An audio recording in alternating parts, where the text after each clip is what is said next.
Buenas tardes. En este video voy a ver el último tema del curso de electromagnetismo 1, que es teoría cuántica de la luz y fotones. En esta diapositiva muestro en orden cronológico los artículos publicados por Albert Einstein en los que formuló la teoría de la relatividad especial, la teoría cuántica de la luz y otras teorías, por lo cual se le otorgó el Premio Nobel de Física en 1921. El primero y el último artículo son los que tienen que ver con la teoría cuántica de la radiación. En el primer artículo planteó la teoría para explicar el efecto fotoeléctrico, los resultados experimentales del efecto fotoeléctrico. La explicación la hizo a partir de suponer que la luz estaba compuesta de pequeñas partículas llamados cuantos, posteriormente también denominados fotones. En la última publicación planteó ya de manera detallada la teoría cuántica de la radiación y propuso un nuevo efecto llamado emisión estimulada y derivó la fórmula de Planck, ya no de manera para ajustar la curva como usó Max Planck, la curva de radiación de cuerpo negro, se lo hizo a partir de los fenómenos de emisión y absorción de fotones por los materiales, por distintos materiales. Este efecto predicho de emisión estimulada por Albert Einstein fue la base del láser. Los artículos 3 y 4 fue donde planteó la teoría de la relatividad especial, como ya hemos visto, ¿no?, en los videos anteriores.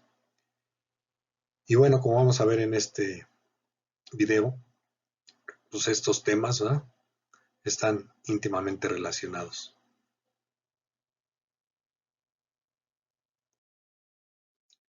La necesidad de proponer la teoría cuántica de la luz como una teoría alternativa a la teoría electromagnética de la luz fue debido a las fallas de la teoría electromagnética de la luz para explicar los resultados experimentales sobre los fenómenos de interacción radiación-materia, tales como la emisión y absorción de luz por distintos cuerpos y materiales, que fueron obtenidos a finales de la década de 1890 y principios de la década de 1900.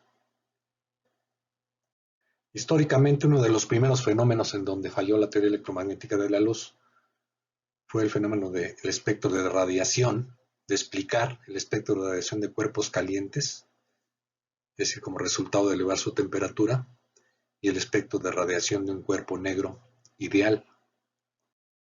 El otro fenómeno es el efecto conocido como efecto fotoeléctrico,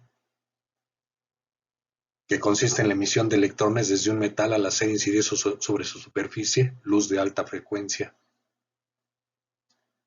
El fenómeno 3 es los espectros de emisión discretos, es decir, líneas de emisión solo a ciertas longitudes de onda bien definidas, generados por gases calientes o sometidos a descargas eléctricas.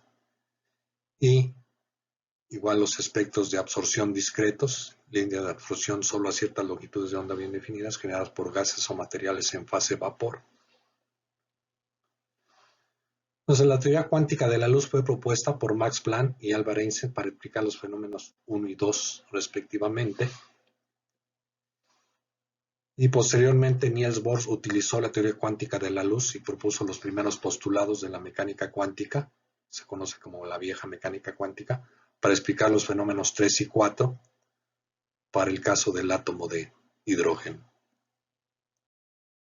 A finales del siglo XIX, con el desarrollo de los espectrofotómetros de alta resolución, fue posible estudiar de manera detallada los espectros de emisión, de radiación por cuerpos calientes, y se encontró que dependía fuertemente de su temperatura y también de la forma de su superficie.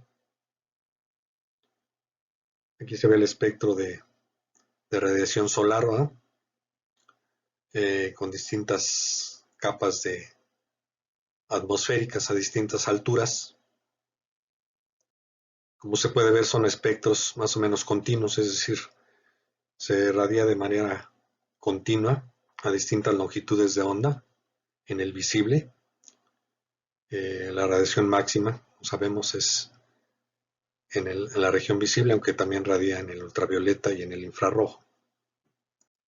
Con el propósito de quitar la dependencia en la forma de la superficie, se construyeron cavidades metálicas con metales que resistían altas temperaturas, con altas temperaturas de fusión. Hicieron una cavidad, ¿sí? Y calentaron y observaron que la radiación emitida o que salía de este orificio, el orificio de salida, dependían solamente de su temperatura. A esta cavidad se le llamó cuerpo negro porque también observaron que toda la radiación que entraba por el orificio, estando a una temperatura baja, ¿no?, iba a ser absorbida porque difícilmente iba a salir por el orificio. Entonces se definió la cavidad como un emisor perfecto y un absorbedor perfecto. Se aproximaba a un emisor perfecto y un absorbedor perfecto. Con el propósito de modelar el espectro entonces de emisión de los cuerpos calientes, los cuerpos negros, propusieron un modelo de osciladores armónicos con carga eléctrica en la superficie interna de la cavidad. Como hemos visto en el curso, una carga eléctrica oscilante radia ondas electromagnéticas. Entonces, a partir de aquí empezaron a calcular, ¿sí?, con la herramienta que se tenía a la mano, la cantidad de energía emitida por unidad de área, por unidad de tiempo, por unidad de frecuencia que salía de la cavidad. Con este modelo, y usando la teoría electromagnética de la luz, se calculó el número de modos por frecuencia unitaria por volumen unitario dentro de la cavidad y se vio que era proporcional a la frecuencia al cuadrado. De acuerdo con la termodinámica clásica, la energía promedio por oscilador era igual a la constante de Boltzmann por la temperatura absoluta de la cavidad. Entonces, a partir de esto, se calculó la intensidad de la radiación emitida por unidad de frecuencia. Se llegó a la fórmula conocida como fórmula de Rayleigh-Jeans. Sin embargo, esta fórmula no se ajustó a los resultados experimentales solamente a frecuencias bajas, porque a frecuencias altas esta expresión diverge, se va a infinito conforme la frecuencia se va a infinito, y esto se llamó catástrofe ultravioleta. Entonces esta fue la falla o fracaso de la teoría electromagnética de la luz para explicar el espectro de radiación de cuerpo negro. En 1900, Max Planck se dio cuenta que para poder ajustar la curva de radiación de cuerpo negro a partir de este modelo de osciladores armónicos, la energía promedio por oscilador debería tener esta forma, esta dependencia con la frecuencia y la temperatura, donde esto debería ser una constante de ajuste, que se llamó constante de Planck. Y bueno, entonces propuso la fórmula, esta fórmula tiene que ver con el número de modos, pero aquí en lugar de poner como energía promedio de los osciladores Kt, la constante de Boltzmann por la temperatura, puso esta expresión, donde en esta expresión, repito, K es la constante de Boltzmann y nula frecuencia. Entonces movió la constante, esta llamada constante de Planck, hasta que coincidieran los puntos de esta curva con los puntos experimentales. El valor de esta constante es 6.626 por 10 a la menos 4 joules multiplicado por segundo.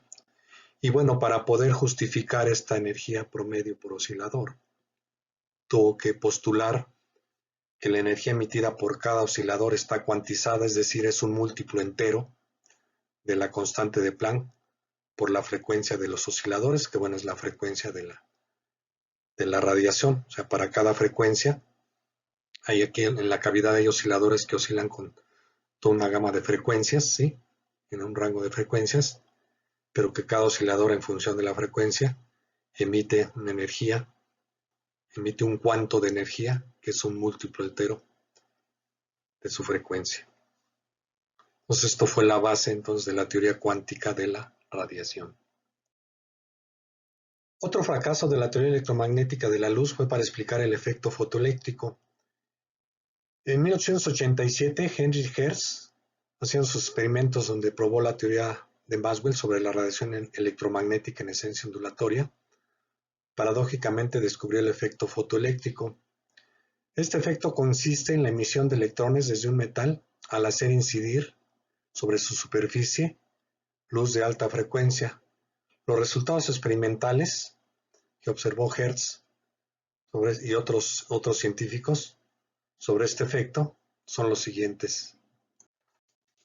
Un resultado es que si la luz incidente es de baja frecuencia, no hay emisión de electrones aún para intensidades de la luz muy altas. Segundo resultado es que solo hay emisión de electrones a partir de una frecuencia umbral que depende de cada metal. Luego, la energía cinética con la que salen los electrones de la superficie del metal es proporcional a la frecuencia de la luz y no a la intensidad de la luz. El último resultado es que el número de electrones emitidos depende de la intensidad de la luz.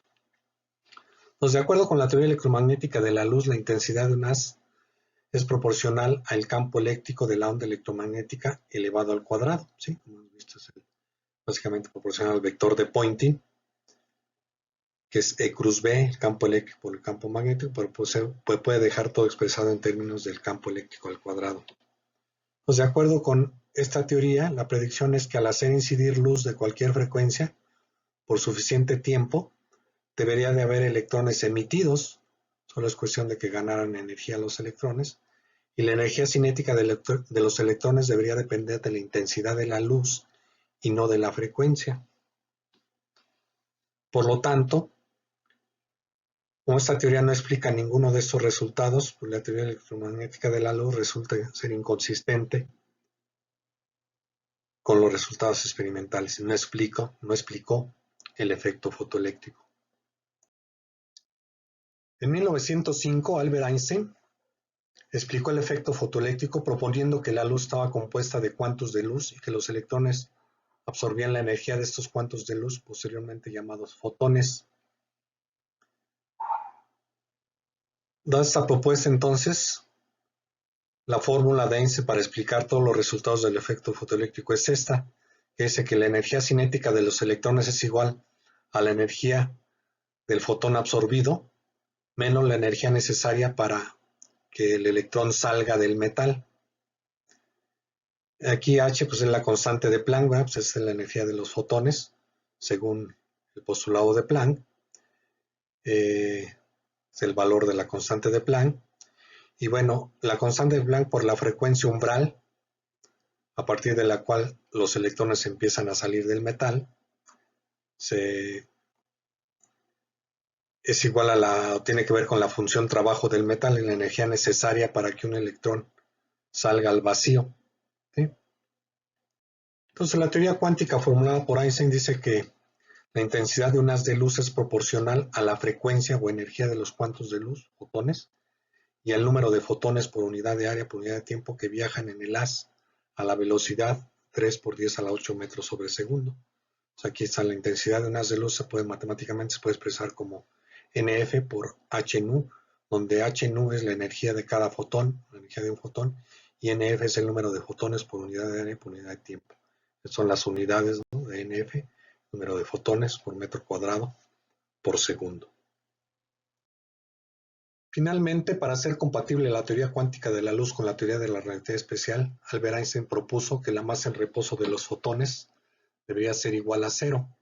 Como se muestra de las expresiones relativistas para la cantidad de movimiento, la energía mecánica total y la energía cinética o de movimiento relativista, si la velocidad del fotón es c, todas estas cantidades y la masa en reposo fuera finita, todas estas cantidades serían infinitas para los fotones. Pues debido a esto, si ponemos en estas expresiones la masa del fotón igual a cero, tenemos que la energía del fotón sería, a final de cuentas, un 0 entre 0, que sabemos que es finito, que es igual a la constante de Planck por la frecuencia del fotón, de acuerdo con la teoría cuántica de la luz. De manera similar, la cantidad de movimiento del fotón estaría dada por una relación matemática de un 0 entre 0, que puede tener un límite, que sabemos que debe tener un límite.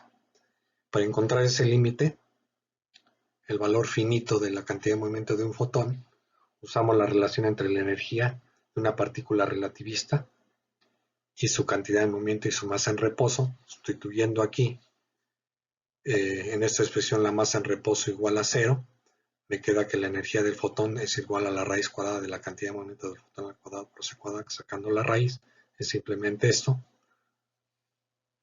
De manera similar, la energía cinética estaría dada por esta expresión, como la masa del fotón es igual a 0, tenemos que la energía cinética del fotón es igual a la energía total del fotón, es decir, un fotón como no tiene masa en reposo, su energía total es simplemente energía cinética, energía de movimiento. Por lo tanto, el momento de un fotón, entonces, despejado de aquí de esta relación, es igual a la energía del fotón, que es la constante de Planck por la frecuencia del fotón, entre la velocidad de la luz en el espacio vacío, que es la velocidad con que viaja el fotón en cualquier haz de luz, de acuerdo con la teoría cuántica de la luz. Bueno, pues con eso termino este video y el curso de electromagnetismo 1. Muchas gracias por su participación en este curso.